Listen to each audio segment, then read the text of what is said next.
اعوذ باللہ من الشیطان الرجیم بسم اللہ الرحمن الرحیم الحمد للہ رب العالمین والعاقبۃ للمتقین والصلاة والسلام علی من قال نبی آدم بین الماء والطین.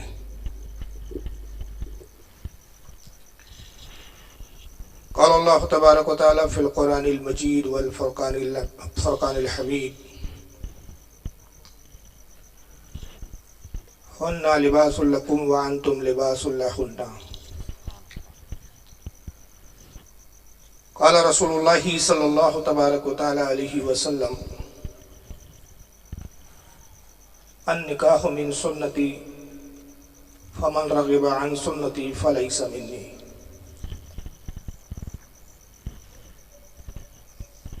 صدق اللہ العظیم. صدق صادق المصدوق علیہ الصلاۃ والتسلیم. ان اللہ وملائکتہ یصلون علی النبی یا ایھا الذین آمنوا صلوا علیہ وسلموا تسلیما. صلی اللہ علیہ وآلہ. اللہم صلی علی سیدنا مولانا شفیعنا وحبیبنا وطبیبنا ونبینا ومولانا محمد وعلی آلہ واصحابہ واہل بیتہ وذریاتہ وبارک وسلم صلاۃ دائما کثیرا کثیرا کثیرا. دنیا میں جس قدر بھی مذاہب ہے، جس قدر بھی دھرم ہے، جس قدر بھی الگ الگ مختلف مذہبوں کے ماننے والے ہیں، سبھی مذاہب میں، سبھی دھرموں میں شادی کا تصور پایا جاتا ہے.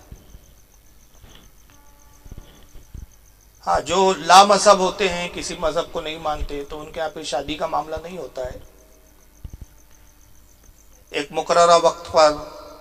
ایک مدت تک کسی عورت سے کمٹمنٹ ہو گیا، ساتھ میں رہ لیے، کچھ وقت گزار دیا، جب تک دل چاہا رہا، جب دل اگ گیا چھوڑ دیا. لیکن جہاں تک مذاہب کے ماننے والوں کا سوال ہے، کسی بھی دھرم کے ماننے والے ہو، چاہے وہ عیسائی مذہب کو فالو کرتے ہو،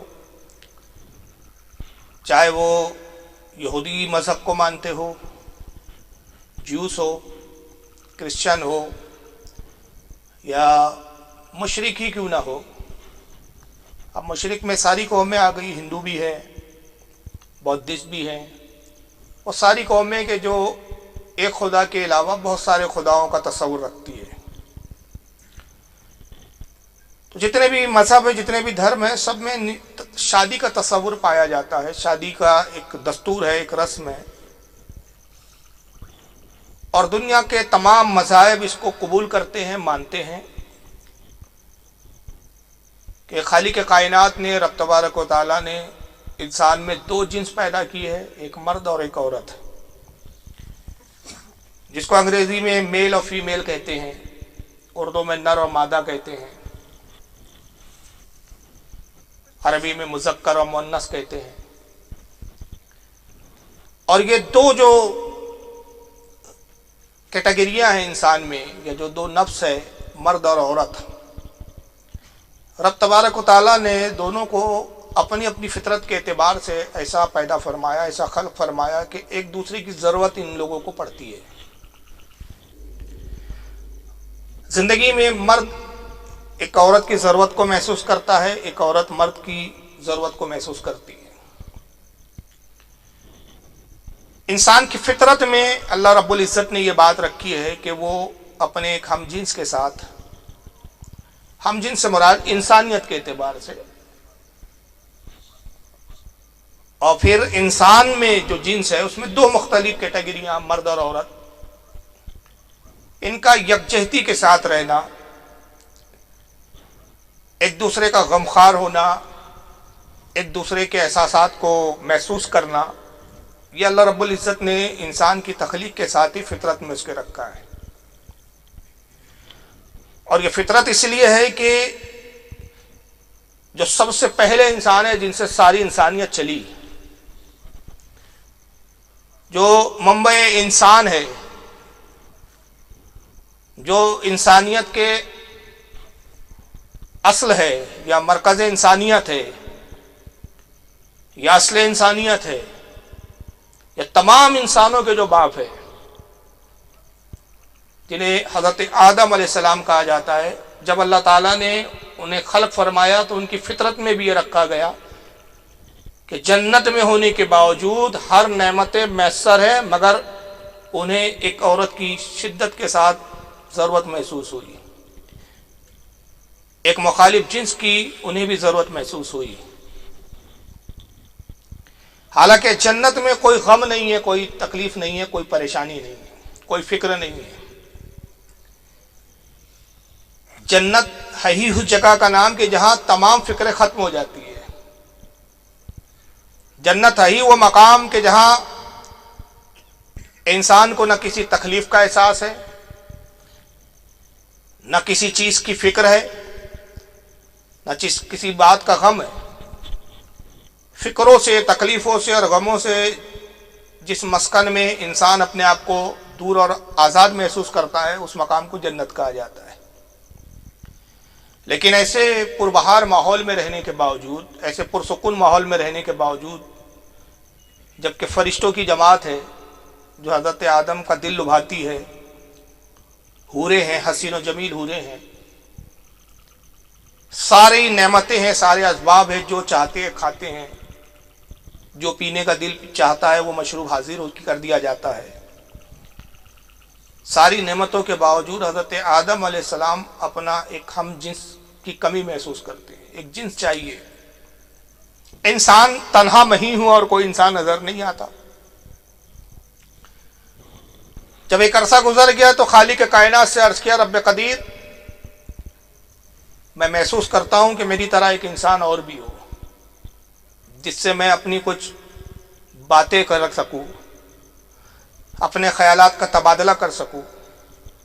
اپنے احساسات اس تک پہنچا سکوں، اس کے خیالات اور اس کے احساسات سے میں لطف اندوز ہو سکوں۔ بے شک یہاں معصوم مخلوق فرشتوں کی جماعت ہے، بے شک یہاں حسن و جمال کے پیکر، حسن و جمال کی نمائشیں ہیں، حسن و جمال کے پیکر حوریں ہیں، مگر انسان کی طرح میرا کوئی ہم جنس نظر نہیں آتا۔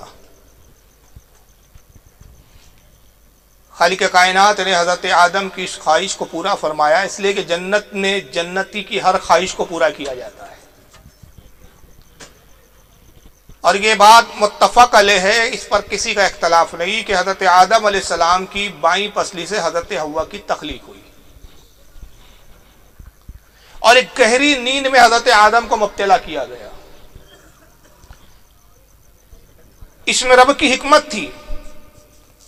حضرت آدم علیہ السلام کی بائیں پسلی سے جب حضرت حوا کی اللہ تعالیٰ نے تخلیق فرمائی تو ایک مکمل حسن کا پیکر تھی جناب حوا، ایک بھرپور شباب کے عالم میں تھی حضرت حوا، ایک بچی کی شکل میں نہیں پیدا کیا گیا۔ یہ دنیا کے دو واحد انسان ہیں کہ جو بالغ اور جوان پیدا کیے گئے، حضرت آدم علیہ السلام اور حضرت حوا، اور بغیر ماں باپ کے پیدا کیے گئے۔ حضرت آدم کی تخلیق تو مٹی سے ہوئی، حضرت حوا کی پسلی سے ضرور ہوئی، لیکن وہ حضرت آدم کی بیٹی نہیں ہے،